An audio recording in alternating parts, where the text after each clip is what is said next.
Começa agora. Café com Política. Uma realização 96 FM e Jornal da Cidade. Seja bem-vindo à edição número 76 do Café com Política, que tem oferecimento de Brambila, acreditando no futuro. Eu sou o economista Reinaldo Cafel e comigo aqui o Kleber Santos. Consultor Kleber Santos, bom dia, bem-vindo. Bom dia, Café, bom dia aos amigos que nos acompanham nessa manhã. O João Jabur conosco também, jornalista. Bom dia, Café, bom dia a toda a nossa audiência. E aqui conosco também a Lorena Fagundes. Lorena, bom dia. Bom dia, Café. Seguimos por aqui. Isso, e o nosso convidado é o ex-vereador, ex-presidente do DAI, advogado José Clemente Rezende. Clemente, mais uma vez, obrigado por estar conosco aqui no Café com Política. Bom dia, Café, eu que agradeço. Só um minutinho, começando de novo aí. Bom dia, Cafeu. Bom dia aos amigos, amigas aí, ouvintes, né, que estão acompanhando a 96 nesta manhã. Mais uma vez, obrigado pelo convite. Kleber, João Jabur, Lorena, muito obrigado aí. Agradeço o convite aí para participar junto com vocês aí, discutindo os temas do país, da nossa cidade, do estado. Vamos conversando, vamos debatendo. E começando já com o cafezinho aqui, afinal, Café com Política, né? O café chegou antes hoje, então agradecer aqui o Metropolitan Restaurante, inclusive o pãozinho de queijo maravilhoso. Custou um pouquinho de café aqui, ó. Bom demais. Ótimo. Clemente, antes da gente entrar na política, você fez uma recente viagem, veio mais purificado, é isso? É uma espiritualidade, né? É uma viagem religiosa, uma peregrinação, coordenada pelo padre Marcos Pavan, da paróquia São Cristóvão, e uma viagem fantástica do Egito, Israel, né? Começando no Cairo e terminando em Jerusalém. Então, uma viagem fantástica, excelente, para a gente ver também lá o berço da cultura, né? No Egito, e depois passando por Israel, vendo o que eles estão avançados em tecnologia, né? Plantando, cultivando no deserto, um deserto que é só pedras, eles cultivando no deserto, levando irrigação para o deserto, levando terras de outros lugares para o deserto, cultivando, exportando produtos e exportando tecnologia para o agro, né? Isso é impressionante. Ainda é o gotejamento? Só um minutinho, ela abriu o microfone agora. Ainda é o gotejamento que eles fazem na cultura? Gotejamento, mas você vê muita irrigação gigantesca, forte mesmo na agricultura deles. Bacana. Muito bem, são 7h41, falando em religião, um assunto caro aos evangélicos, aos católicos, aqueles que têm declarado claramente, né, crentes, né, do ponto de vista da sua fé, é a questão do aborto. E aí, né, Kleber, a Rosa Weber, sabe-se lá por quê, querendo deixar ali um legado, entre aspas, não foi eleita por ninguém, não tem voto, não tem compromisso com nada, mas ela agilizou a votação dessa questão da liberação do aborto depois de 12 semanas, publicou seu voto favorável nessa madrugada, mas depois o Barroso, que é outro ministro, acabou pedindo destaque, e aí vai para vamos dizer, para o plenário físico. Dá uma contextualizada então, como é que tá esse projeto? Exatamente, Cafeu. O que você colocou aí da Rosa Weber é algo impressionante. Ela quer deixar esse legado de todo jeito. Ela quer que aprove a maconha e o aborto. Então ela já conseguiu aí alguma coisa e agora ela quer por todo jeito aprovar também a questão do aborto. Agora, a gente sabe, né, que no Brasil já está liberado o aborto em 3 situações. A jurisprudência já contempla 3 situações nas quais o aborto é liberado no Brasil. Então é importante que o nosso ouvinte e aquele que nos acompanha saiba. No caso de estupro, então é falácia, é mentira, que estupro não pode. Não, estupro é liberado, pode. O estupro não tem problema nenhum. Risco à vida da mãe, a mesma coisa também, é liberado o aborto no Brasil. E a chamada anencefalia, né, do feto também é liberado. Então, na verdade, é uma outra coisa aí que ela está querendo. Só que ela queria fazer tudo escondido, queria colocar lá no virtual, que aí ninguém debate, ninguém fala nada, vai lá e simplesmente, de maneira muito escondidinho, se faz uma votação. Só que o Barroso, até surpreendentemente, né, ele pediu esse destaque, vai para o plenário, então vai haver aí oportunidade da população brasileira acompanhar. Independente disso, a gente viu a movimentação no Congresso para que já tem números suficientes de assinaturas para iniciar, para colocar para votar um plebiscito no Brasil. Acho que aí sim a população brasileira decidir se quer ou não quer. E a outra coisa também é que aquela frente parlamentar, uma frente parlamentar que está discutindo e querendo colocar já em votação rapidamente o chamado Estatuto do Nascituro, que aí sim, aí já elimina qualquer coisa e já vota o que é o que não é e ponto final. E aí, Clemente, o que você pensa do tema? E evidentemente, a gente até falava um pouquinho antes do programa, tudo isso é um pouco a omissão do próprio Congresso, né? Ele vai empurrando com a barriga certos projetos e aí o Supremo é provocado por um partido, por uma representação. O PSOL, nesse caso. Nesse caso, o PSOL. Aí ela tem que apreciar essa matéria, aí vem todo esse questionamento e a gente transfere de 513 deputados, 81 senadores para 11 magistrados para tomar uma decisão, eles que são, em tese, só guardiões da Constituição Federal.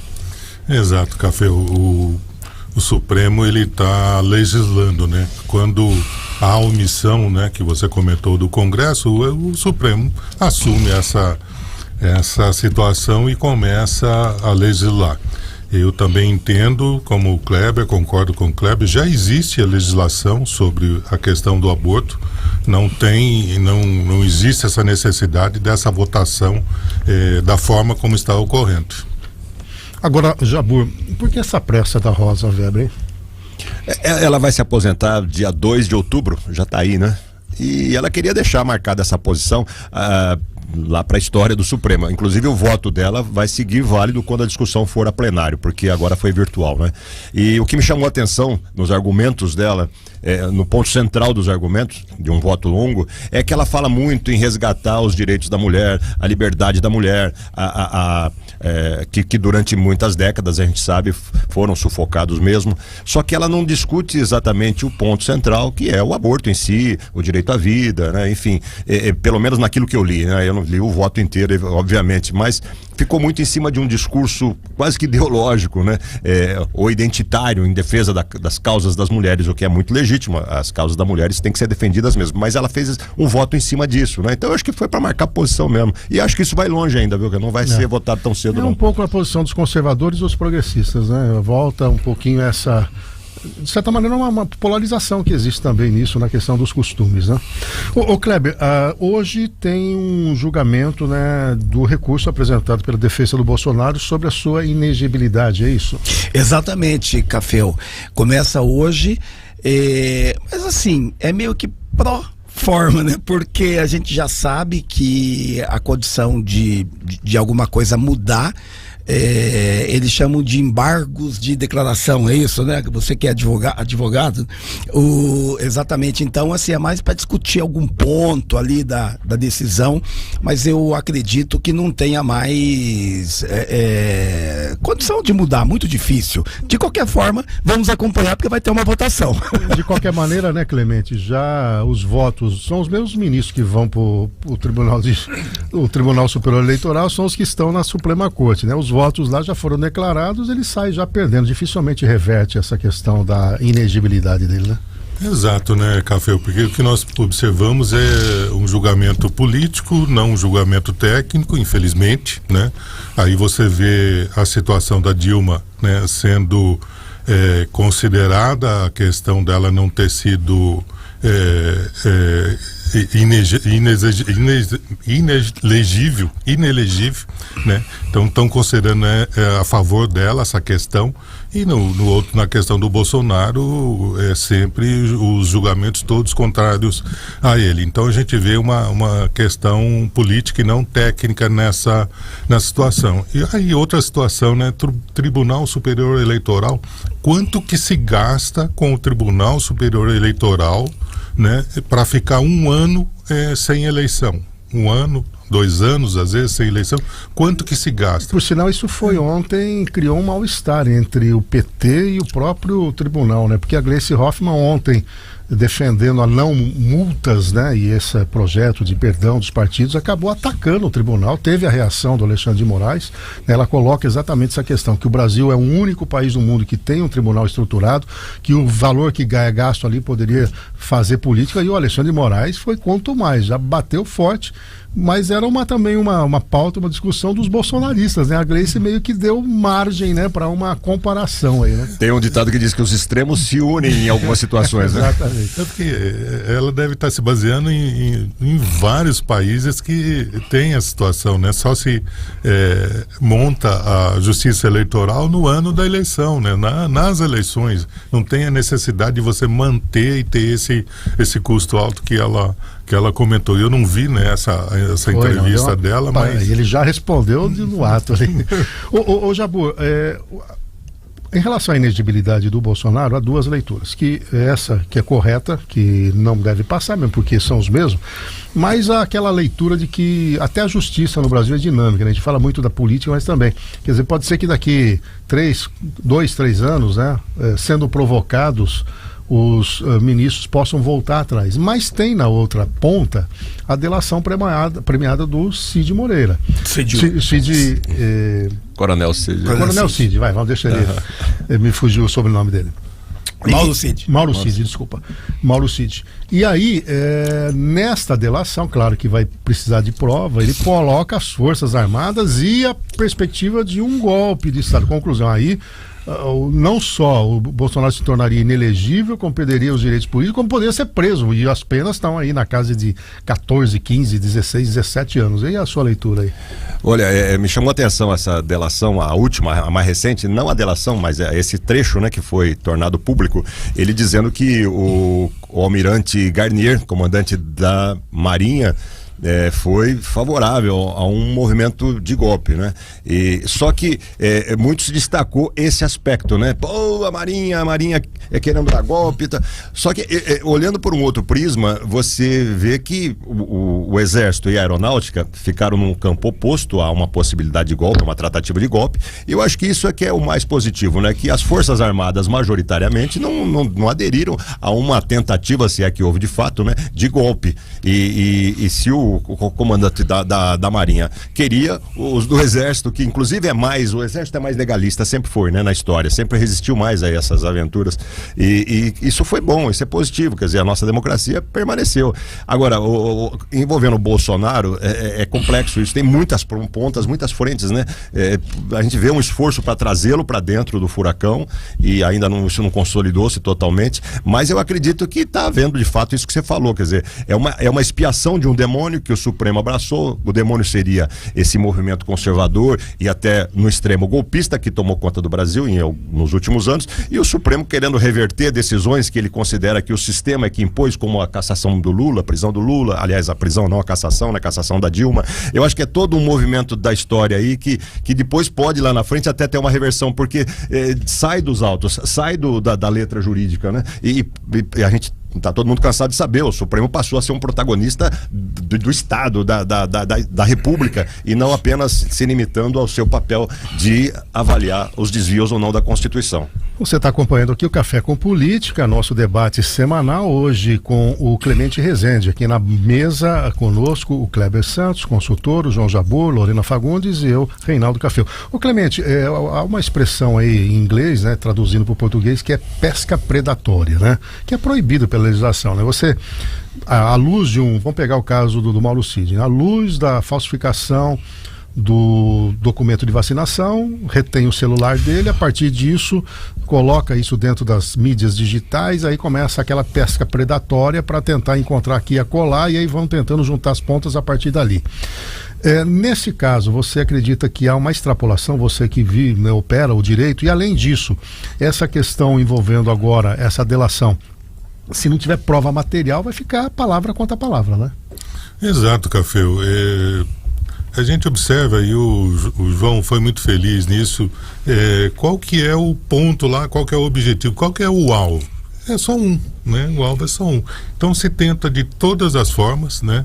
Essa questão da delação do Mauro Cid, mas que sai de lugar nenhum para lugar algum. Então é muito, muito complexa essa situação aí, mas parece que é assim, uma forçação de barra para se chegar num alvo, né? Então tá bem claro isso, quem que é o alvo, né? Quem são os alvos, né?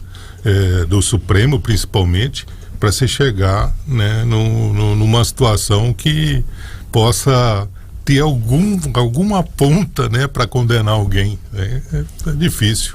Agora, Kleber, em nível nacional tem também o julgamento daqueles que participaram no dia 8 de janeiro. Nós tivemos aí já 3 condenações bastante, vamos dizer, pesadas, né? Se a gente pensar na pena, né, que eles vão cumprir, 2 deles 17 anos, um 14, uma indenização de 30 milhões de reais que tem que ser dividido entre todos eles.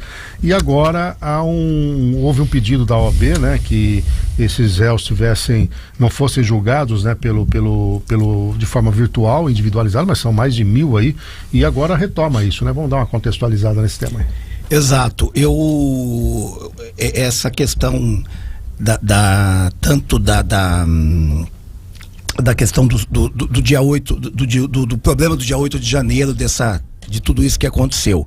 O que eu gostaria até de citar aqui também é que essa questão do dia 8 de janeiro, em função de tudo aquilo que ocorreu no país, de tudo aquilo que vem se discutindo, principalmente em relação a tudo que ocorreu, né, Cafeu? No dia 8, o movimento que aconteceu no dia 8, é isso? Exato. Então, eu acredito que o que o Brasil precisa nesse momento é realmente de se rediscutir tudo isso e ver e trazer isso de uma maneira mais clara, uma maneira menos de forma de perseguição, na verdade. O que a gente vê mais hoje, individualizado, né? Individualizado. É isso que eu imagino, porque da forma que tá, você julgar todo mundo de uma maneira coletiva, de uma maneira que todo mundo fez a mesma coisa. Não é. A gente escuta os juristas, a gente ouve aqueles que realmente estudam e que estão acompanhando, principalmente, aliás, foi acho que quarta-feira, um grupo de juristas do Brasil foi até os Estados Unidos justamente para entender um pouquinho o que ocorreu lá, para trazer para cá o que ocorreu lá nos Estados Unidos. Perfeito. Agora, mudando um pouquinho, e a mini reforma eleitoral, vocês acham que emplacam? Parece que está fazendo água, né, Jabur, lá no Senado Federal, né? O próprio Randolph falou essa semana, não sei, não vai, dá a impressão que essa mini reforma não emplacaria até o dia 5 de outubro aí. Também o presidente do Senado, Rodrigo Pacheco, colocou objeções e disse que é diferente ali, que a coisa não vai ser tão rito sumário assim. Então, eu acho que o tempo tá se esgotando, né? Hoje é dia 22, é pouco tempo. Eu não acredito não que emplaque. O relator, você viu, o relator, ele tá querendo que... o relator vai querer dar velocidade, né? Ele vai querer que dê velocidade. Agora, Clemente, é sempre ruim, você que já participou de pleitos, né? Quase foi candidato também a prefeito aqui, acabou tendo que estudar a legislação. É muito ruim essas regras a cada 2 anos serem mudadas, né? Parece que dá uma certa insegurança até do ponto de vista até de se candidatar, né? Não, é péssimo para todos, né, Cafeu? Para os advogados, para os juristas, para os candidatos. É péssimo, porque o advogado, ele se prepara para uma eleição com uma legislação. Aí chega próximo da eleição, se muda a legislação. Você tem que se preparar todinho, né? Os candidatos as mesmas coisas, os partidos a mesma coisa. Então é muito difícil. Mas eu também concordo com o João Jabur. Eu não acredito que consiga aprovar até dia 5 de outubro, que é o prazo, acho que é o prazo limite. Tem que ser um dia anterior ao dia 6. Né? Já foram mais de 20 reformas da Constituição para cá. Bom, você está acompanhando aqui o Café com Política, hoje recebendo o ex-vereador, ex-presidente do DAI, o advogado Clemente Rezende.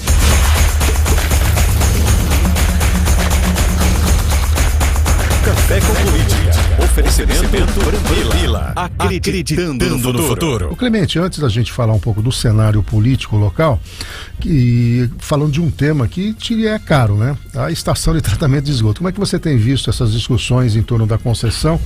Inclusive nós temos um ouvinte aqui que fala, né, que você prestou um excelente serviço, inclusive na dívida federalizada, né? Caiu no colo aí da prefeita mais de 90 milhões. Foi uma iniciativa sua e de dois colegas de vocês. Dois, né? Mais dois, né?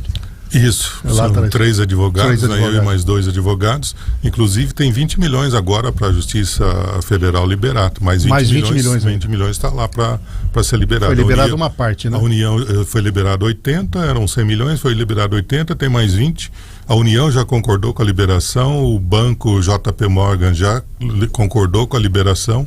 Só falta o juiz federal aqui dar a liberação. Foi um olhar que vocês tiveram sobre um erro no cálculo na hora dessa federalização. Do financiamento do viaduto. Do Chase Manhattan, lá atrás, né? E agora caiu no colo da prefeita. Esse ouvinte, antes da gente falar da estação de tratamento de esgoto, você entende que caberia na Coab algo parecido com isso? Porque está tendo muita discussão sobre o valor da Coab, entende? O Felão esteve aqui conosco, que trabalhou lá, dizendo que tem até dívidas ali, que tem crédito e tudo mais. Você acha que poderia ter uma iniciativa popular por aí?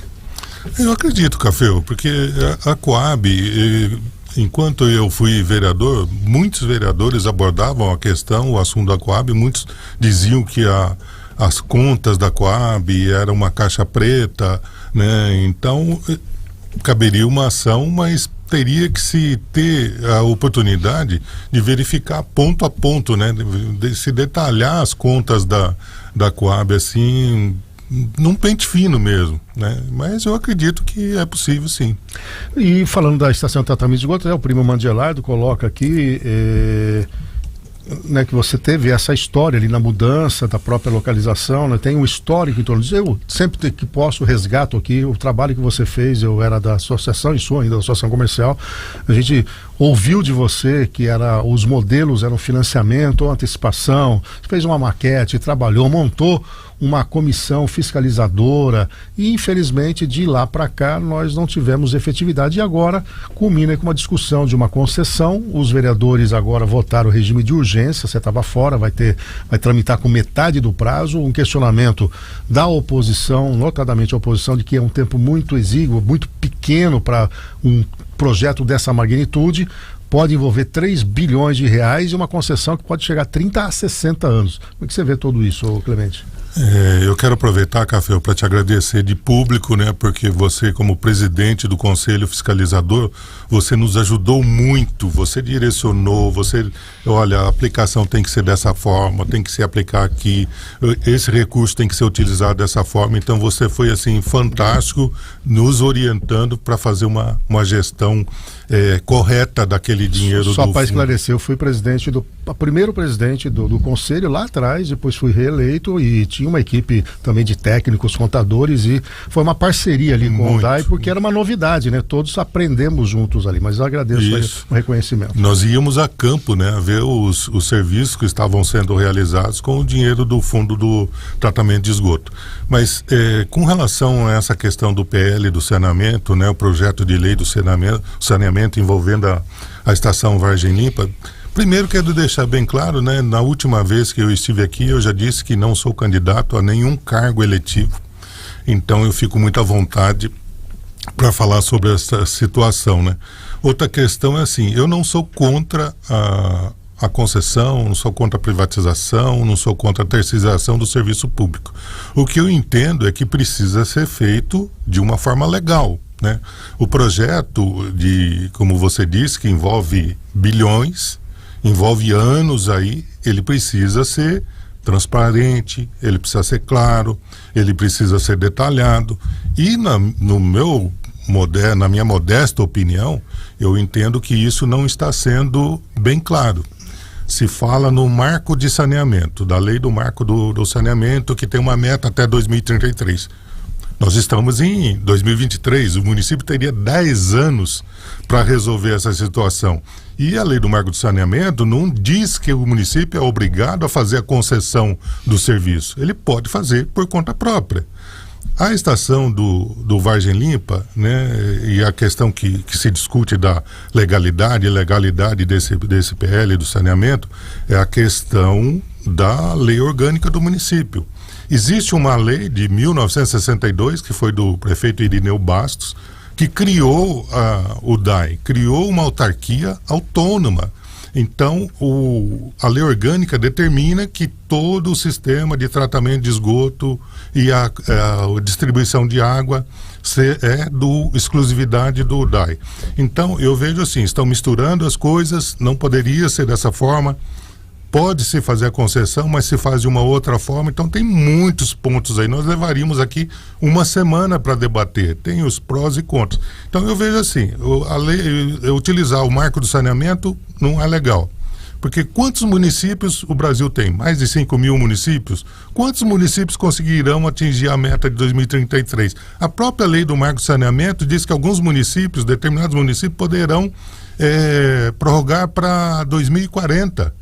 E nós temos dúvida que essa meta de 2033 não vai ser alterada, não vai ser prorrogada.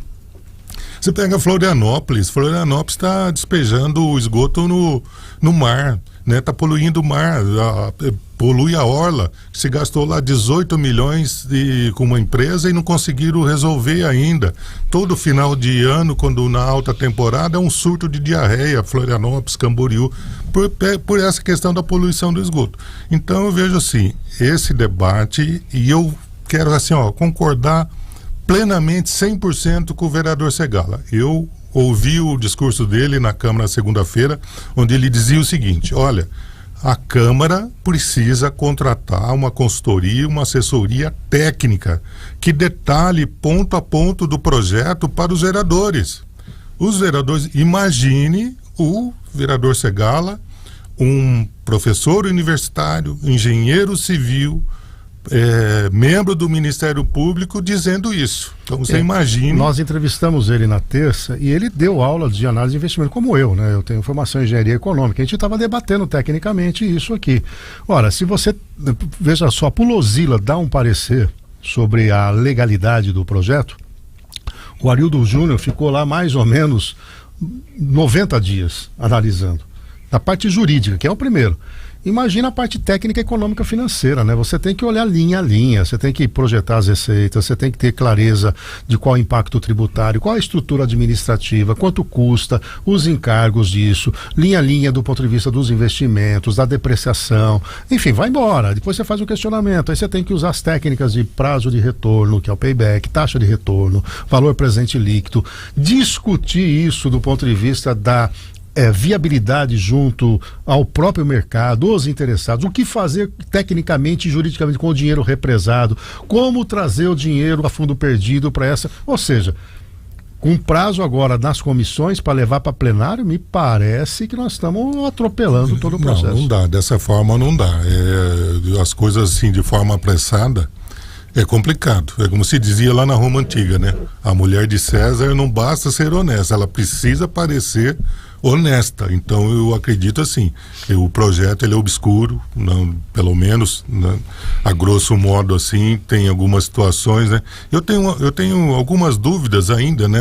Por exemplo, a estação do Vargem Limpa, de quem que é a estação do Vargem Limpa? Ela é patrimônio do DAI? Porque quem conseguiu a verba federal foi a Prefeitura Municipal, que assinou o convênio lá com o governo federal. A Prefeitura fez o edital da licitação, a Prefeitura assinou o contrato com a construtora para fazer a obra da estação. Tá certo que ela está sendo construída num terreno que é propriedade do DAI, mas a ET é do DAI, a ET Vargem Limpa é do DAI, né? É patrimônio do DAI? Eu tenho dúvidas sobre isso, né? É lógico que ela terminada poderia se fazer algum documento, uma lei, né? Transferindo o patrimônio, né? Agregando o patrimônio do DAI. Eu acho que é possível. E o outro ponto, se inclui, né, no projeto a estação do Candeias e de Tibiriçá.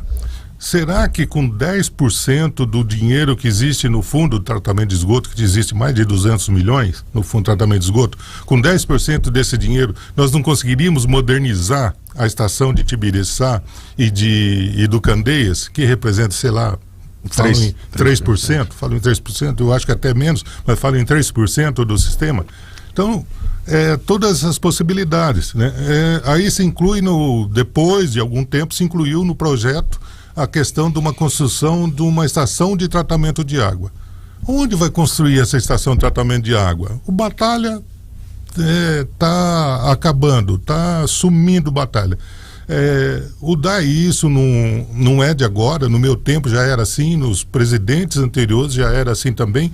O DAI retira a água do Batalha acima do limite permitido, né? Quem que vai cuidar precisa se recuperar o manancial? De quem que é o manancial? O manancial é do Estado. O município vai... Então, assim, é louvável, né, esses voluntários do Fórum para Batalha, do Viva Batalha, do Márcio Teixeira, que tenta aí fazer as plantações, recuperar os mananciais, mas é obrigação do Estado, não é obrigação do município. Então tem uma série de questões envolvendo esse projeto de lei do saneamento que precisa ser amplamente discutido. Não pode ser empurrado da forma como que está querendo, né? De forma apressada. Isso precisa ser melhor debatido. E assim, é um custo para a população, né? Vai ter benefício? Poderá ter benefícios, né? Questão da drenagem, mas e o custo para o bolso da população? Isso também não está muito claro. Pois não, Jabor.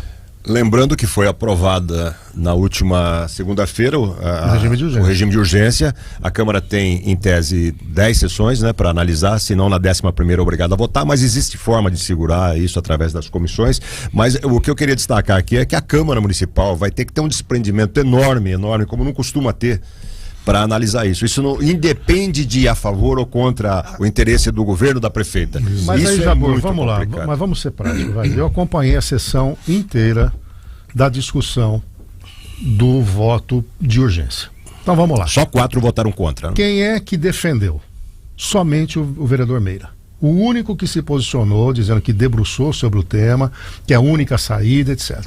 Milton Sardim, líder do governo, nada. Bira, nada. Júlio César, nada.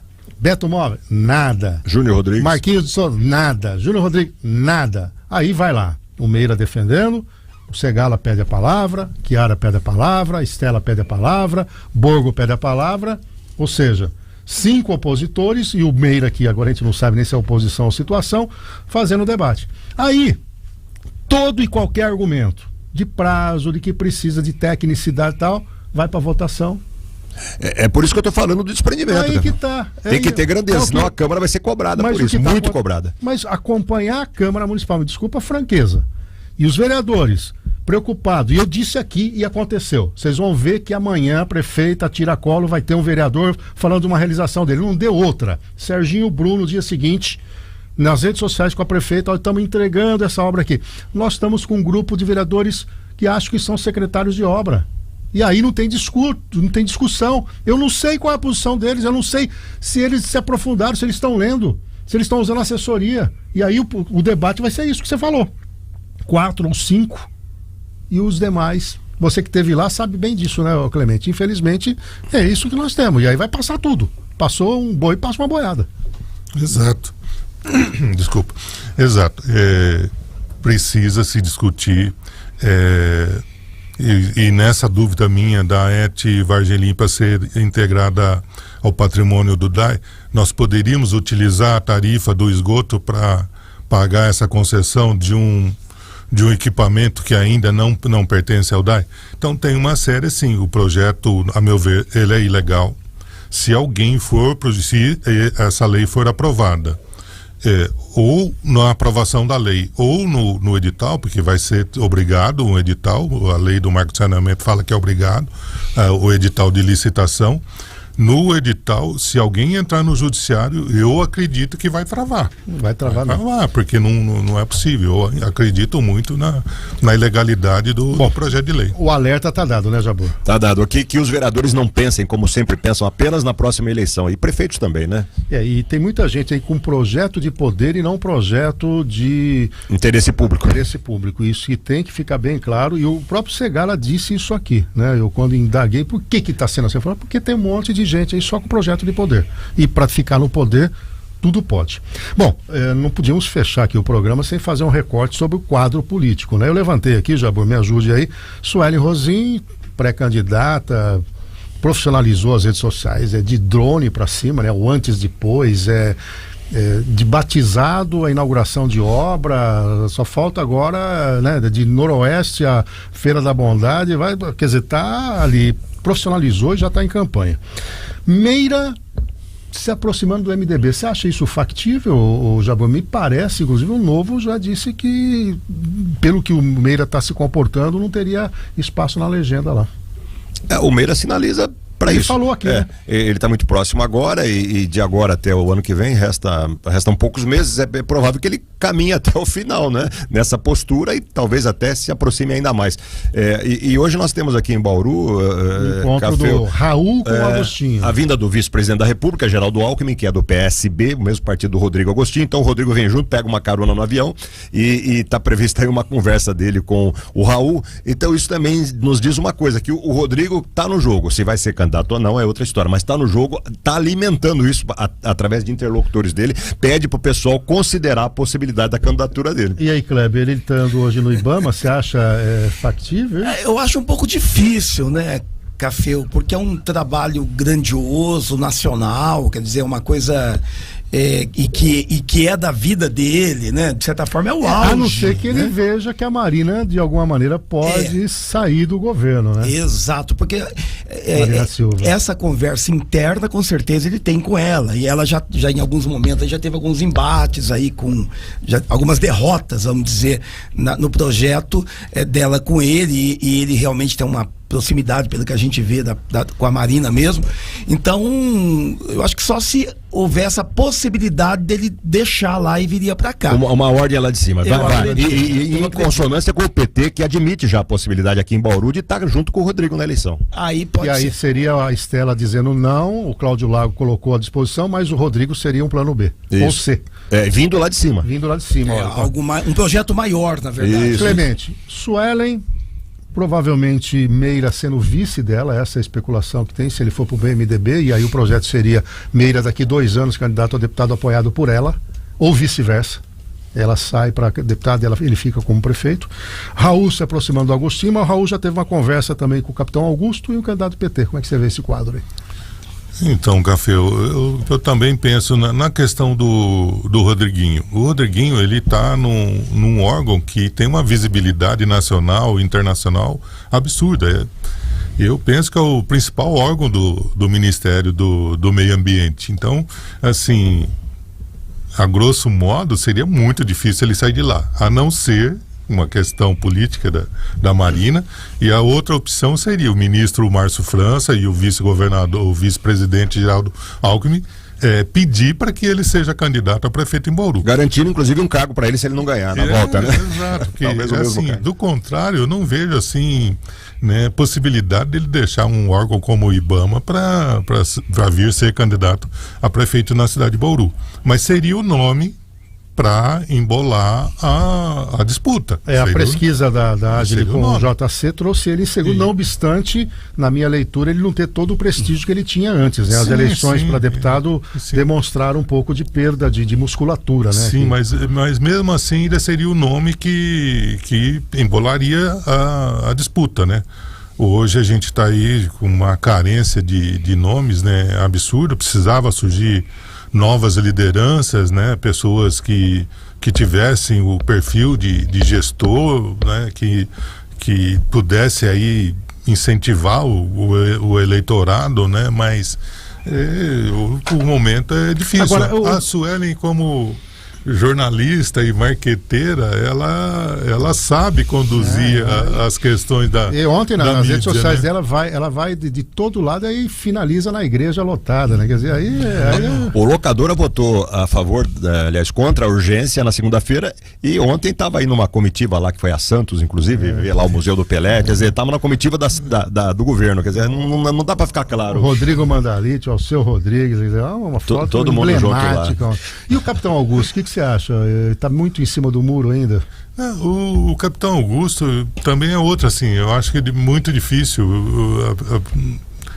deixar o trabalho que ele faz como deputado federal para vir ser candidato a prefeito. Eu acho muito difícil. Eu acho que ele está procurando aí, ele está conversando com várias lideranças, muitas lideranças. Eu acho que ele vai procurar um nome para ser candidato. O capitão Augusto é uma coisa curiosa. Ele não tem muito a perder em ser candidato, mas ele tem muito a perder se ele ganhar. O que eu faço com isso? O que eu faço com isso? Porque eu vim, não ganhei, volto a ser deputado. Sim. Mas se eu ganhar, eu tenho que ser prefeito, eu tenho que abrir mão de ser deputado. Olha só, ele pede vamos dizer, a visibilidade, a articulação nacional para ficar na cidade aí. A não ser que ele renuncie pro vice, né? Pro vice. Mas aí é um estelionato eleitoral. Não, aí seria muito ruim também. É interessante essa leitura. Uma cidade com seríssimas dificuldades, né? Com vários problemas para serem resolvidos aí, pesados, né? Muito bem. O abençoado Clemente esteve conosco, então, renovado. Obrigado aí pela sua presença. Prazer recebê-lo aqui, Clemente. Eu que agradeço. Um grande abraço a todos aí. Mais uma vez, né? Agradeço o convite. Muito obrigado, Café, Kleber, João, Lorena. Muito obrigado aos nossos ouvintes, amigos e amigas aí que estão nos ouvindo e nos assistindo. Esse programa nasceu ano passado para ser o esquenta das eleições. Nós já estamos esquentando já ali. Você será certamente o nosso convidado nessa jornada, né, Jabur? Isso, claro, sempre.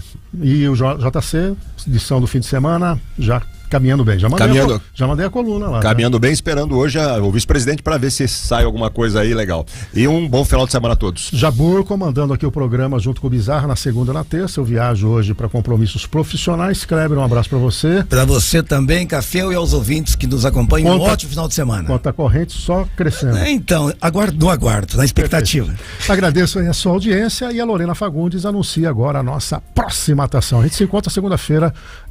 Eu não tô aqui, o Jabur vai ter acordado de madrugada na segunda-feira com o Bizarro aqui, 6 da manhã com o Cidade 360. O 360 volta na segunda-feira.